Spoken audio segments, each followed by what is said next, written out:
Agora eu vou reagir aqui ao início da minha prova de Direito Administrativo. Porque ele começa a fazer umas perguntas assim muito doidas. Enfim, vamos assistir.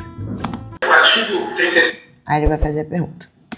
parágrafo 6º da Constituição estabelece a base da responsabilidade civil objetiva do Estado. Você falasse um pouquinho sobre ele.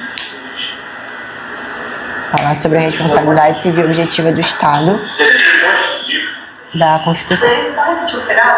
Queria que você falasse sobre ele. O dispositivo trata da responsabilidade civil do Estado. Eu queria que você falasse sobre essa norma.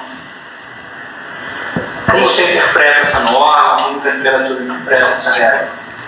A responsabilidade civil do Estado, ela passou por diversas alterações históricas até chegar ao que nós temos hoje, que é prevista no artigo 37. Então, antes a gente começa a fazer um breve apanhado sobre descrever realmente a pergunta, porque até falar sobre os momentos históricos, porque nisso a nossa cabeça ela vai começar a pensar sobre aquele tema. Então, como eu já tinha estudado isso, sabia que era um tema que poderia muito cair, então já tinha uns mapas mentais na minha cabeça sobre o que eu poderia falar sobre aquele assunto. Então, eu dou essa introduzida e aí a minha cabeça começa a funcionar para poder ir passo a passo lembrando do que eu tenho que falar. Nesse caso, a responsabilidade civil do Estado, ela em regra é objetiva pela teoria do risco administrativo, sendo possível a sua exclusão por caso de fortuito ou força maior, responsabilidade exclusiva da vítima ou de terceiro. Sendo que é possível também adotar a teoria de risco integral, quando se trata, por exemplo, de danos nucleares ou de fatos ambientais. Então, como regra, a responsabilidade civil do Estado é objetiva, podendo ser também subjetiva quando se trata de omissão. Então, isso é criticado por parcela da doutrina que entende que o artigo 37 da Constituição ele não trouxe essa diferenciação entre a omissão e a ação do Estado. Então, muito bem, eu gostei da sua exposição. Agora eu vou. Aí ele me corta, porque eu tô ali falando, e se deixasse eu ia falar um pouco mais pra poder enrolar, porque era um assunto que eu estava confortável em falar sobre. Aí ele me corta e fala que gostou da minha explicação e que agora vai complicar. E cara, dali foi ladeira abaixo. Agora eu vou complicar. Um grupo de policiais militares do Rio de Janeiro. Suponha que um grupo de policiais militares do Rio de Janeiro se reúna, comece uma organização criminosa, milícia. E eles se utilizam de equipamentos da polícia. Para cometer esses ilícitos relacionados a essa atividade miliciana. Por exemplo, praticar extorsão. Para vender segurança. Uma padaria diz, olha, o senhor tem que pagar aqui R$1.000 por mês para que a gente garanta a segurança. Eles vão numa padaria e falam, vocês têm que pagar R$1.000 por mês para que a gente garanta aqui a segurança.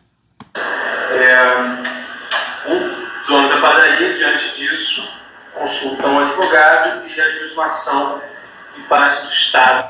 Aí o dono da padaria contrata um advogado e ajuiza uma ação contra o Estado. No Rio de Janeiro, dizendo que o Estado tem que responder por essa ação.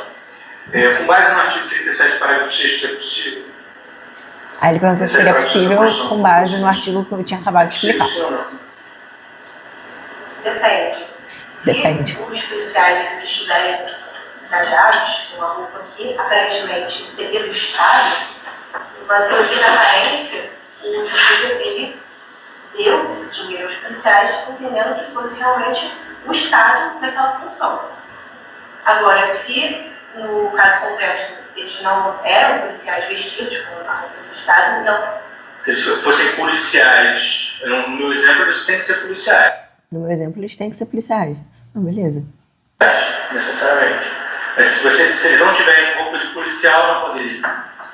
Mas se não tiver roupa de policial, não pode. Se eles não estiverem com a roupa de policial, não há por que o Estado ele responder nesse caso concreto. Visto que não houve, de fato, uma ação estatal. Mesmo que esteja com a arma do Estado? Mesmo que esteja com a arma do Estado, Ele usou a arma, colocou a arma no balcão da padaria. ele pegou a arma, botou a arma no balcão da padaria. E a arma do Estado. E a arma do Estado. O dono da padaria não tem como saber que a arma do Estado. Mas o dono da padaria não tem como saber que é a arma do Estado. Mas a arma é do Estado. Mas a arma é do Estado. E o Estado tem que responder. O Estado tem que responder. O Estado ele responde quando pessoas estão utilizando de objetos estatais como a arma, mas no caso concreto, se não fosse possível saber no caso concreto que a arma era do Estado, ainda que ele esteja utilizando a arma, não seria possível falar na responsabilidade. Tá bom. Mas se houver a teoria da aparência, haveria. E aí, Cara, que loucura, porque na hora começou uma confusão na minha cabeça. O que eu imaginei foi, se aqueles agentes, eles se mostrassem como agentes estatais, policiais, e vendessem a segurança como um agente estatal, aí sim teria responsabilidade. Mas agora, se sei lá, a pessoa tá toda de preto e não se identifica como policial, aí nesse caso eu não vejo uma responsabilidade, ainda que ele esteja com a arma do Estado e que ele coloque no balcão a arma do Estado. Realmente não tem como saber que é a arma do Estado. a indenização que fosse ser pleiteada por esse dono de padaria, ela seria uma indenização que envolveria que tipo de dano? Indenização que envolveria que tipo de dano? Pode falar no dano moral ou no dano material, que seria o dinheiro que ele entregou para aqueles policiais. Dano moral pelo constrangimento. Seria possível a especificação de uma indenização punitiva? Indenização punitiva. Aí nesse caso eu lembro que o examinador, eu já tinha visto sobre isso, porque era um assunto que ele gostava. No livro que eu estudava, que era o que o examinador gostava, tinha isso. Então eu trouxe a doutrina e depois eu vou trazer a jurisprudência. Isso é criticado pela doutrina. Criticado pela doutrina. Punitiva, tendo visto que os danos eles têm que ser medidos pela sua própria extensão. Então, Que os danos têm que ser medidos pela sua própria extensão. os danos punitivos, eles são criticados pela doutrina, embora alguns julgados já entendam esse dano punitivo, ele em tese. No ruim, fala também que tem julgado, ó. Embora seja criticado, embora a doutrina goste, tem parcela da jurisprudência que já vem aceitando, já vem negando. Mano, mete a jurisprudência no meio. Não seria possível. Mas se matarem, uma tragédia muito ruim, mataram o filho do dono da padaria. Muita tragédia. Se matarem o dono do filho da padaria. Cara, juro, a minha cara de tipo, what the fuck? Esses policiais, ele vai pedir uma indenização. Tem como calcular o prejuízo que ele por conta da morte do filho? Qual a natureza desse dano? É um dano extra patrimonial, visto que uma lesão no direito da personalidade, um direito fundamental, inclusive. Satisfeito, candidato? Satisfeito, candidato. Eu tentando puxar pro direito civil. O direito civil, vem cá, vamos conversar, porque direito administrativo aqui não está mais dando. Ele me cortou e falou satisfeita, candidata. E vamos para o próximo examinador. E, cara, o próximo eu vou deixar para um outro react. Eu vou segurar a audiência, porque ele também começa com umas loucuragens. Primeiro que eu não entendia nada que ele estava falando. E aí depois ele começa a falar sobre um trator que passa num bueiro que aí atropela não sei quem. Enfim, uma loucura.